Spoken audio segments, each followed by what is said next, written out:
সঙ্গী শিল্পী হৃদয় খানের পর বিয়ে করলেন মডেল ও অভিনয় শিল্পী সারিকা। বর মাহিম করিম ব্যবসায়ী। সারিকা এখন আছেন উত্তরা 4 নম্বর সেক্টরে তার শ্বশুর বাড়িতে। আগের দিন উত্তরা 4 নম্বর সেক্টরে মাহিমের বাসায় তাদের বিয়ের আনুষ্ঠানিকতা সম্পন্ন হয়। 14 আগস্ট বিকেলে রাজধানীর বনানীর প্ল্যাটিনাম সুইটস রেস্তোরাঁয় নিজের বিয়ের কথা জানাতে সংবাদ মাধ্যমকে আমন্ত্রণ জানান সারিকা। সঙ্গে ছিলেন তার নতুন বর মাহিম করিম। সকল দর্শকদের আমার প্রাণঢালা শুভেচ্ছা এবং আপনাদের সবার কাছে আমি দোয়া প্রার্থী। আমার নতুন জীবনের শুরু হলো, এটার জন্য আপনারা সবাই দোয়া করেন, আমাদের নিজের জন্য দোয়া করেন, আমাদের বিবাহিত জীবন যেন সুন্দরভাবে যায়। আর আমার দর্শকদেরকে আমি বলতে চাই, ইনশাল্লাহ আমি জানি আমি অনেকদিন ধরে বিরতি নিয়েছিলাম কাজের থেকে, প্রায় 1 বছরের উপরে আমি কাজ করিনি। সেটা আসলে আমার ব্যক্তিগত কারণে নিজেকে কিছু সময় দিচ্ছিলাম।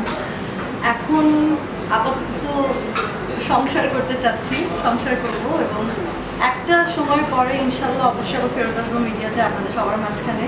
সেটা কবে নাগাদ ঠিক বলতে পারছি না, কিন্তু ইচ্ছা আছে, প্লাস ওরও সাপোর্ট আছে, হয়তো আপনাদের মাঝখানে আবার ফিরে আসবো খুব শীঘ্রই। সারিকা আর মাহিম করিমের নতুন জীবনকে স্বাগত জানাতে ব্যবহার করতে পারেন নিচের কমেন্ট সেকশন। আর বাংলাদেশের মিডিয়া জগতের আরও চটকদার খবর জানতে সাবস্ক্রাইব করতে ভুলবেন না ফানি কন ম্যামকে।